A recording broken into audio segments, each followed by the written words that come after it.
Good morning, everybody, and welcome to the Meta Cafe. Grab your cup of coffee and let's talk about what is the energy of the day like and continue on with our conversation about human design and the gene keys. So I hope everybody had a good day yesterday, even though the energy of the day was fairly discordant. I can still feel it in my solar plexus this morning, that there's upset in the air and being translated, even through my own filters and right into my own body. I can't really tell you where that feeling is coming from, except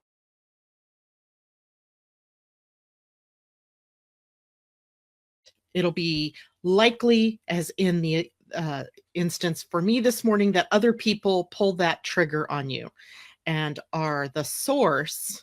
But of course, when we look at the reality of it, it is always about your own stuff, right? Even if somebody else has triggered something in you, it is about your own stuff.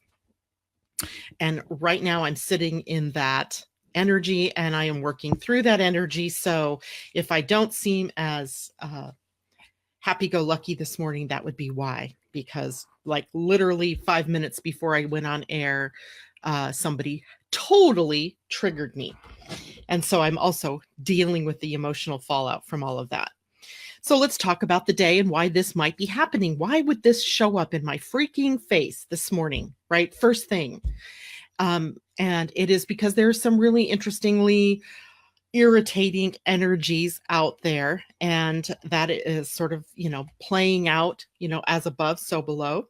So good morning, Mimi. Good to see you, Mimi. I missed you yesterday. Due to a pleasant road trip. Well, I love road trips, so a pleasant road trip is certainly a good reason to miss the Meta Cafe. Of course, you didn't miss anything because you can always go back and get the recording from yesterday and see what was going on. So this morning, first off, we are dealing with what I call a T-square, or what is called a T-square. I do call it that too, but it is generally speaking a T-square, which is made up by two planets in opposition to one another, and each of those squaring or 90-degree angle or challenging another planet. Good morning, Cindy. Good to see you. So this morning, the planet being challenged is the planet Uranus. So of course, Uranus is a planet that brings us surprises and does things unexpectedly, getting a phone call, a 911 sort of phone call from someone who acted as the trigger for my irritation this morning. And that irritation and me, irritation and me, it sounds like a book, right? Irritation and me could be a movie. Because I'm not very much unlike you all, right? I just have irritations and things going on in my own life. And then I'm the one that has to sit there and walk her freaking talk because I know better. And walking my own talk sometimes just makes me just want to puke.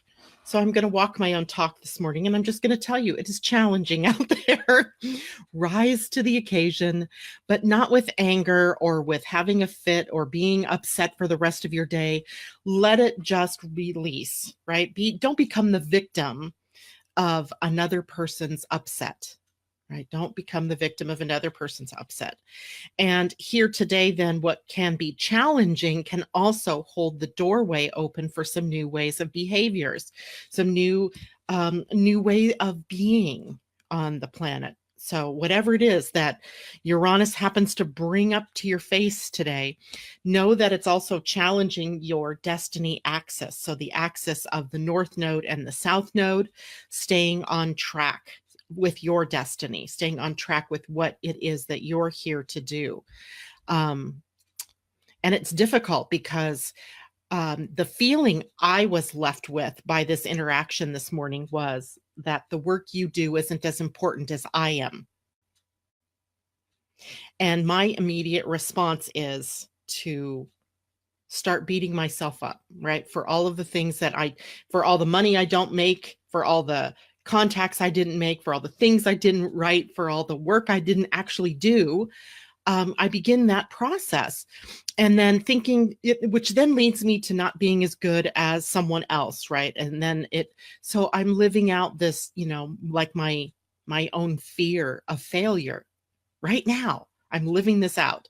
And my choice in the moment was to react or to just stand back and look and see what it was that this had to do with me, right? Is this really about me?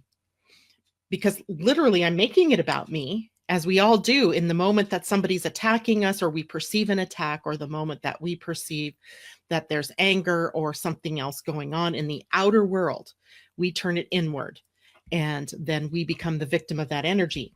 So even though it was an irritation, it doesn't have to color my entire day, does it? No. And I tried to convince the other person of that same reality. And of course, that wasn't going over. I got hung up on. What are you going to do, right? So if that happens to you today, breathe, step back out of it, and realize it really isn't your problem unless you make it your problem. And that is the problem, right? That we tend to take things so personally sometimes that we make it our problem. And then it gets bigger and bigger and bigger until now this whole big monster is about me and failure and has nothing to do with what the upset was that the other person was going through. How easy it is for us to get pulled off track and onto a path that doesn't serve us. How easy we can be distracted. And I think that's part of what the energy is about today. How easy will you become distracted by Uranus and his upsets, or it's literally awakening us, right? I had an awakening here. It was kind of a shock even. God, I didn't check that. Is there anything sitting at the gate of shock? Nope. No, but there is oh, that's right. The moon this morning is sitting at the gate of control. Control, right? I don't know. I don't know what that has to do with it, but at any rate, so the only way through this energy today, specifically in this morning, is to try to find your balance point, a T-square sort of off balance. It's like let me see if I can show it to you. Let me outline it here. And literally there's so much red on this chart, it's hard to tease out. Okay, so here's what a T-square looks like. And you can see the point of the T-squares up here. This makes the 90-degree angle, the challenge, right? The challenge is at Uranus. And in opposition is the north node in Leo, the south node in Aquarius at 5 degrees. And this is, bearing down on Uranus, right? Because these nodes are backing into the sign or backing through the sign. So it's counting down from 5 degrees where it is today to then 4 to 3 to 2. And so it's coming ever closer. So we're just getting the bite, right? We're just getting a little bit nibbled here of what this energy might bring for us. The high side of all of this energy is a huge awakening, right? So down here at the bottom where I've circled, where I actually even had this little circle and had written this about a half an hour before my upset, was that down here is the balance point and 2 degrees or so of Scorpio, right? And in that is really about, there's the emotional balance point. Staying true to your values, staying in what makes you passionate, what you love, and not allowing someone else. I mean, literally this interaction this morning could have made me just decide not to come on air, not to do what I do on a daily basis. And there was this one little text message I got from a friend this morning that said, "Good morning." I just wanted to say good morning. That changed it for me. Just a little tiny message. So it's an interesting interaction today. And so the moon is in Aries. So the moon is already in a scritchy, irritable place. It's the Mars area, right? Mars territory. And because Aries is ruled by the planet Mars. And so anytime the moon, which is softer energy, emotional energy, soulful energy, and anytime it enters into the very masculine, conflict-driven, confrontational energy of Aries, these kinds of upsets can happen. And I'm still feeling it right here, center mass in my solar plexus, in my, whatever this is called, my gut, my stomach. That upset is still there. And, do I want to take this with me now, or do I want to, let this go? The question becomes, am I going to hold on to the conflict and the confrontation, or am I going to let it go? Because literally today, the moon in Aries is also squaring Pluto, and it is challenging, I think, in a way, to Mercury. Even though it's a smooth flow, it's a trine aspect the moon is making to Mercury. It is making people say and do things that they might not normally say or do. So, and then on top of that, Mercury is in a quincunx, 150-degree angle, very challenging to Pluto and also to Neptune. So we have recurring issues perhaps showing up in your face, a recurring issue showing up in your face. And Neptune involved just gives us mixed messages. Like trying to tease out what the truth is or what does this mean is just like literally impossible today. Just throw it out there and just let it go because you're not going to be able to get to an answer. Or you may not want to take in what the message actually is, right? I didn't want to reel that information into me and see what it meant for me. I wanted to keep blaming the other person for upsetting my day, for doing this to me and causing me to think about all these bad things, you know, or these not so fun thoughts. And that is, of course, not the right way to use this kind of energy, right? I may not want to take in what the real message was from the universe or from other people. And even though my Mercury mind can say, I get it, I understand where that frustration was coming from. It doesn't mean I like it, and it doesn't mean that I didn't have the emotional punch from it. So today's one of those kind of days, right? You just got to reel it in. Yeah, just got to keep reeling it in. And interestingly enough, the South Node, which is a part of the T square, is in Aquarius, which is also Uranus territory. So it can feel a little bit more unexpected, right? That wasn't the expectation I had when my phone rang, and I expected a pleasant conversation, and what I got was immediately a drama, which then became a trauma, which then became another drama, and it just, you know, kind of escalated. So those are the kinds of things that you may experience today. But you don't have to get pulled into the trauma, and you don't have to get pulled into the drama. It's all in the reaction, right? How are you reacting? All right. So the planets that are sitting in Aquarius right now are the part of fortune. So there is joy to be had here when you awaken. I'm not feeling it right now, but that doesn't mean it isn't there. The black moon Lilith, who's also exposing our shadow. I can't even talk. My voice is going to go crazy on me. The black moon Lilith, remember, in Aquarius is about power or powerlessness. Which is it, right? Which are you dealing with? The lunar eclipse point is here as well. Remember when the lunar eclipse was at 4 degrees Aquarius, which is where Mars had been sitting? A revisiting of some of that irritable energy from back then. The, what does SN mean? South Node. God, I can't even read my own writing. How bad is that? So, you know, the South Node, when it's involved, brings up the past. So what does it remind you of? If something hits you today, something unexpected hits you today, what does it remind you of? And I can easily relate to what this reminds me of. It reminds me of a giving up on myself and of allowing another person's opinion or another person's energy to really seep into mine and cause me to choose direction based on an experience as opposed to the truth. And so interesting this day, right? So find your balance point today. What is it that can bring you back?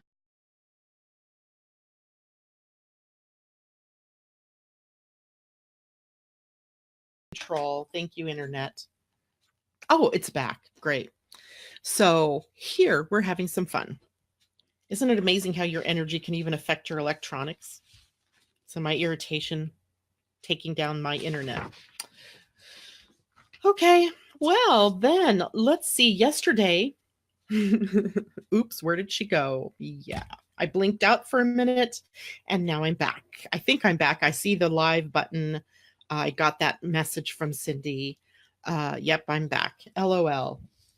The joke's on me. The joke's on me. So yesterday there were a couple of things in the shadow of the fear of failure the shadow of failure that I didn't get to, that I want to pick up on today. And a couple of the ways that they're expressed, right? How do we express this fear of failure out in the greater, wider world? And remember, as we've looked through these, we've looked at the repressed way in which it gets expressed, and also the more reactive way it gets expressed. Good morning, Kristen. Yes, I'm back. Sending hugs. Good morning, Viva. Breathe, goddess. Yes, thank you. Remind me to breathe. Cindy says I'm back. Yep. So I don't know what that was all about, people, but it's out of my control. Totally out of my control. Thank you, Cindy. Thank you, Mimi. Thank you, everybody, sending me hugs. I feel it. I feel it. That knot in my solar plexus just released a titch. So looking at then our fear of failure yesterday, and let's just go back through a couple of the things that we discovered. That the fear of failure is really related to our survival as a species.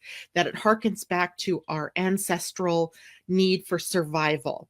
And over the course of time, it has morphed into a bunch of false evidence appearing real fears, and that out of the fear for survival or the need for survival in the ancestral times, we bonded together in groups, in pairs, in tribes, in communities, because literally at that point, to be isolated meant death, right? To be isolated away from the tribe meant death.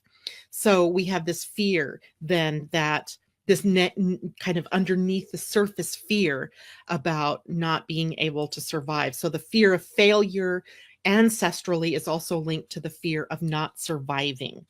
So today in the West, especially, or in the modern world, this fear has sort of become symbolized by money.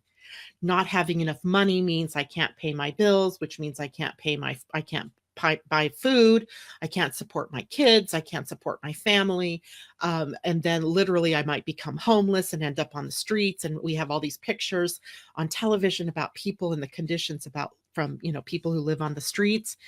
And why is all of that? Because our whole world revolves around money. It is the symbolized fear of failure. What's the first thing that we think about when we're meeting a new person? I mean, it's almost crazy because it's just sort of a gut reaction is to sort of sense, how are they financially? What do you do in the world? Because now if I find out you're a doctor, I find out you're a lawyer, I might treat you differently than if I find out that you are unemployed. Not because I mean to, but because from a survival instinct, I'm going to go with the flow of energy that says money symbolizes power, which symbolizes survival. So that gives rise to fear and competition, right? So money has become the great symbol of success or the symbol of failure in our world. So that's all we talked about yesterday. And today, then, how does that show up in your individualized life? Well, the repressed fear of failure is called fundamentalism. It's fundamentalist. It is extreme conservatism, right? Deeply contracting into itself out of a fear that I don't have enough, so I can't give, I can't share, right? So little arms, right? Little abilities. I can't reach out to help people. And manifesting in a repressful or fearful nature.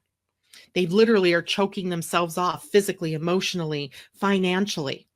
They isolate themselves into tight cult-like groups or communities. The first thing I'm thinking of is my little sister belongs to this religion that's a very cult-like religion.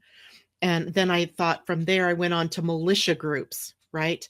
And I went on to the bigger picture, that the Trumps in the world, the Dolt 45s, and what are they really showing us, right? Because literally the repressed nature of this fear of failure, of this fear of not surviving, is characterized by paranoia. Who's the biggest paranoid on the planet right now? Right? If it isn't Google after him, it is the false media that's after him.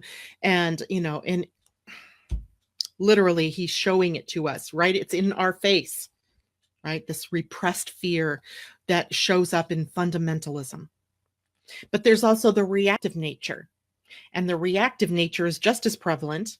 It is a little more disjointed. Actually, it's a lot more disjointed. It doesn't have a coherent anything. It's anger that there's not support out there for you, right? It's anger. It's driven then, that person who feels there's no support for them out there in the world is driven to self-destruct, right? To self-destructive behaviors. It's very 12th house feeling, right? There's that they've lost touch with the flow of life, with the flow and the continuity and the rhythm of life. So they essentially cut themselves off. Wow, my cat is going crazy. She's got a case of the crazies. She's running up and down the hallway. She's probably chasing, I hope she's not chasing a real mouse, but she has these little fun catnip mice. And I feel like she must be chasing it down the hallway because I can hear her going up and down. It's kind of cute. So in the reactive version of this expression of the fear of failure is making decisions without following the flow of energy, and then essentially cutting yourself off from source, from the continuity of life. It's kind of an interesting thing to think about, because literally, I mean, I can see some of myself in both of those, maybe not the repressed so much as the reactive nature.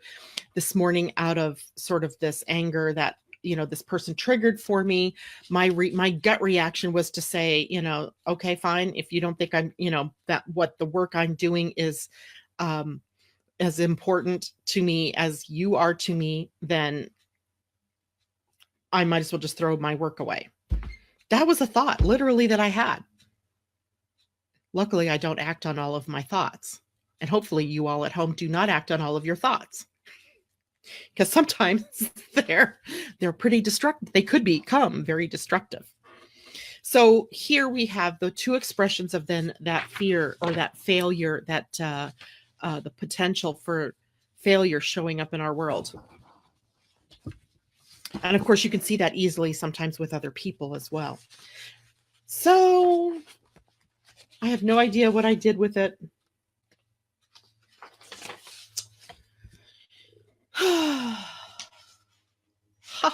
It's on the back side of the page. The gift of preservation. Seeing beyond fear-based thinking. Seeing beyond fear-based thinking.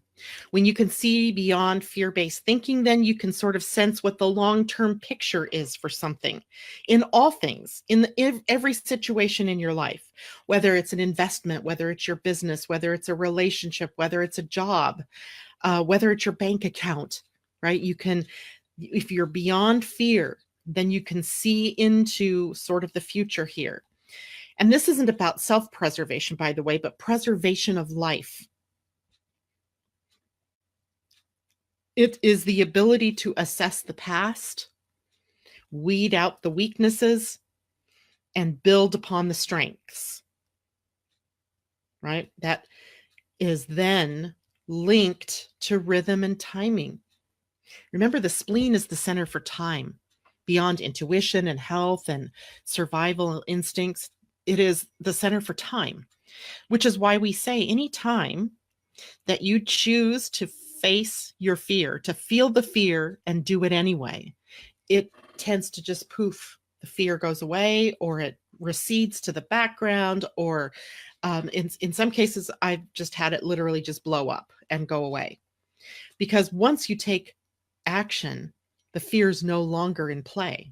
It is the fear that stops the action or causes the action to become more repressed or more reactive, right? So in that case, all you can do is really push through and do it anyway.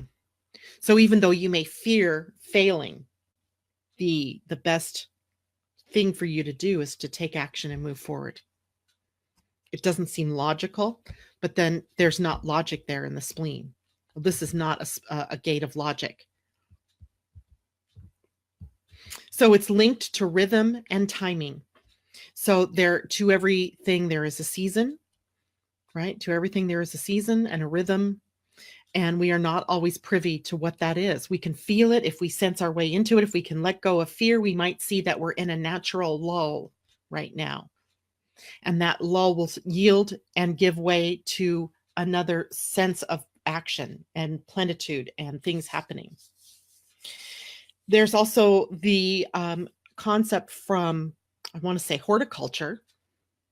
I think that's the word, horticulture, of grafting, right? Where you take a healthy root stock and you graft maybe a different breed to it or something that has a different strength, and you graft it to the root stock. Why would you graft something new to the root stock? Because the root stock is strong. It's got wisdom. And now we're just adding to the wisdom, right? So we're just adding upon what we already know to be something that's positive and stands the test of time, that is preserved. So the same thing in our own lives. Assess the past, where you've been, weed out the weaknesses, and build upon the strengths of whatever is there. And move anything new that you want to add to that rootstock to what is the strength, not to the weaknesses. So preservation, all very interesting here. There was another thing I wanted to read to you about in the gene keys that's related to preservation, and it actually comes from the Bible. Imagine that. It comes from the New Testament, the parable of the talents. So I'm actually going to just read from the gene keys, not from the Bible. I'm reading from my gene keys book. Better move my coffee before I wear it. So here's a loose translation of that. A landowner gave 3 of his tenants 10, 5, and 1 talent each, a talent being an ancient unit of currency. So think of it as dollars or $1,000, and bade them make something of their investment. The first man, who had been given 10 talents, returned with 20 talents. The second man, who had been given 5 talents, returned with 10 talents. And the third man, who had been given 1 talent, returned with only his 1 talent, having buried it in the ground for fear of losing it. The landowner rewarded the first 2 men, but took away the third man's single talent. The lesson here is about overcoming the fear of failure and about that preservation of life, right? That preservation, but not hiding your talent, if you will, in the ground, but turning it into something, right? When life gives you lemons, make lemonade kind of thing, right? So there's also another interesting piece of this gene key that's related to nature, to Mother Nature, to the earth and the wisdom of nature. And the nature of the wisdom of nature is that we don't use up all of the resources. We preserve something of the resources, that we live in a natural harmony in the resource department. So, I live in the Pacific Northwest, trees, huge, resource here. And managing those resources, right? Preserving the forests. And that's a huge buzzword around here. And they do a pretty darn good job of doing that here. Where if we are in the fear of failure or the fear of not surviving, we may just eat up all of our resources in small-minded thinking. So we use up all of our resources because we believe that is going to make something else. But then what we find is that we've been too short-sighted. By not preserving a part of the forest, we lose the ability to repopulate the forest. Same thing with oil. Same thing with water. Same thing with everything in our lives, right? We can't, from fear, use up all of our resources, thinking that, that's going to give us enough money or enough products to overcome the using up of the resource that made this. It's really kind of an interesting thought, don't you think? So the gift of preservation. And of course, there's probably more to it than that, but I sort of ran out of time this morning because it's also the beginning of the new Human Design Week. And I wanted to make sure I had time to talk to everybody about that. Let me see what people are saying. Susan, good morning. Oops, I totally lost comments here. This is amazing information, but honestly hard to hear these blocks. I'm struggling to change. I could benefit from a bit of catnip. That's funny. I think I could. Mimi says, oh, yes, the dolt is reacting to all of this energy, reaping what he has sown, and is rather ugly. It's pretty amazing energy, isn't it? So, Gail, I want to hear a little more about the blocks. If you're willing to share, I want to hear about the blocks that you're struggling to change, right? I want to hear everybody's blocks because, first of all, it's nice to know sometimes that you're not alone. That you're not alone in your struggle to overcome financial challenges, relationship challenges, job challenges, whatever, right? Whatever the challenges are, it's nice to know that you're not alone, that you're part of a community. Keyword, buzzword, community, right? Because today, here's the new Human Design Week. So I want to tell you a little bit about this little chart. So this gives me a moment just now, right? So here we have the symbols of the planets, the sun, the earth, the moon, north node, south node, Mercury, Venus, Mars, Jupiter, Saturn, Uranus, Neptune, and Pluto. And it tells me what gates all of these planets are sitting at. And the gates are, of course, here on the energy centers, which we're going to talk about Thursday, 4 p.m. Pacific, 7 p.m. East Coast time. What do these centers mean? What does it mean when they're colored in? What does it mean when they're white? And how does that affect me? And how does that affect me in relationships? Huge, huge conversation that we'll have there. But what I want you to look at is that every week the sun and the earth change, and sometimes at other times during the week, these other planets are changing. And when you take and put them over here on the body graph, what you see is the different centers turn on or turn off, right? Like right now, this would be a projector, right? So this right now we have projector energy. Now, if you look at your own human design chart and you see, oh, this is white in my chart. In my chart, this is white, but now it's brown. It's defined. I'm suddenly defined by the fear in the spleen. Is it any wonder fear is in my face right now? And the root center is connected to that as well. So if you have a white root center, normally today you have it defined. So here in the root center, of course, it's an awareness center or a pressure center. The pressure is to do. And if you're being pressured by a fear of failure in the spleen, to do something about it is now in the realm of possibility. So what are you going to do? It can cause all kinds of havoc in your life if you begin to make decisions based on energy that's temporary, which is why we look at this. You can see that the throat is defined. So for those of us who have an open throat, suddenly we have access to a throat center. If you have an open identity center, today you don't. You now have a defined identity center. Here's the biggie, this one, the will center in about 78, let me see, what, 1/8, so 7/8 of the population has this center open. And now it's defined by this channel 4037. 4037 is a channel of community. It is a channel where out of the loneliness of self, we reach out and we connect, and we open ourselves to the potential of all kinds of intimacy, conflict, all the juicy kind of energies, love, emotional connection, in bonding with other people. So we all have that common link right now. And it was interesting because this morning I was approached by someone who wanted to partner with me in something. And luckily I know that I'm emotionally defined, which means I don't make decisions in the moment, because that person is under the influence, if you will, of this 4037. We all are. And in 4037, you're normally really wanting to come together in groups, right? To come together in partnership.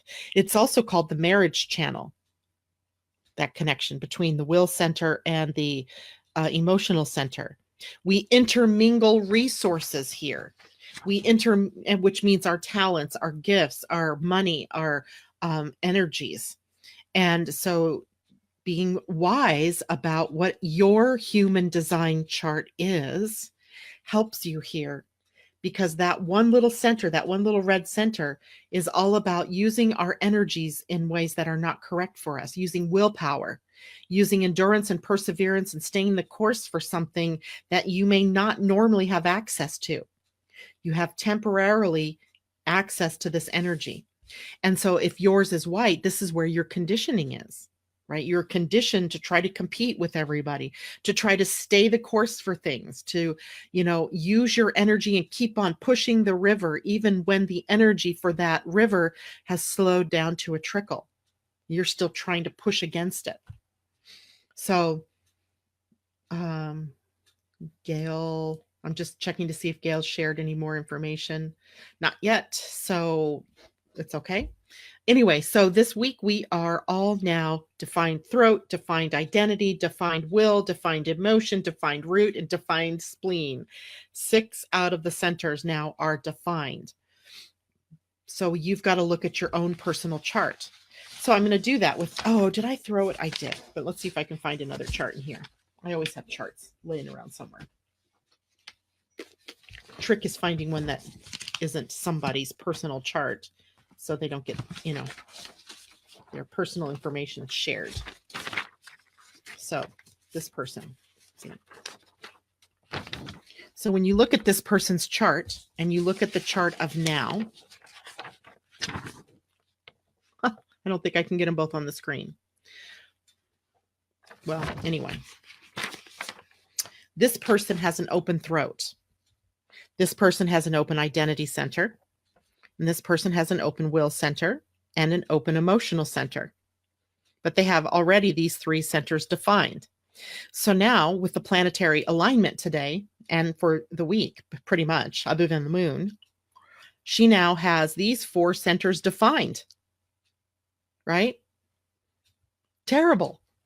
If you're not aware of your own setup here, if she doesn't realize that she's open here and she's being affected by planets and being conditioned to behave in a way that's not authentic for her, she may just start the process of speaking out. She may just overly identify with somebody. She may be using willpower to complete something or do something that she doesn't really have the energy to do.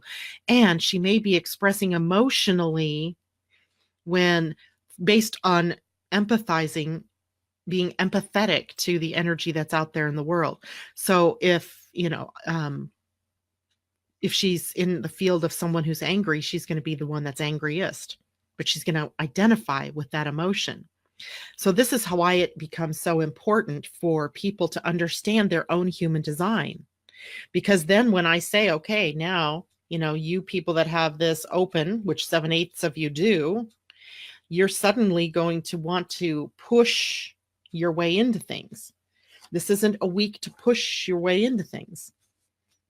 You're going to want to, but it doesn't change your fundamental setup. It just gives you access temporarily. Now, if you realize that, if you recognize that and you go, okay, temporarily I have this, it's consciousness, right? It's about being conscious about what you can do. Consciously, I can say, I know I have temporary access to this willpower and I can use this energy, but sparingly, because it isn't my natural way. It isn't my natural way to push and endure through something. But temporarily, I can do that.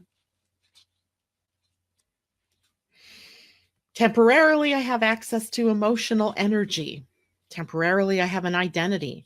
Maybe because I'm working closely with a partner right now on a project. And if I have this person, right, their open identity center makes them easily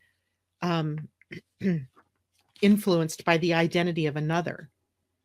So whoever it is that they're around, they may identify with, and they begin to think of themselves as an extension of that person.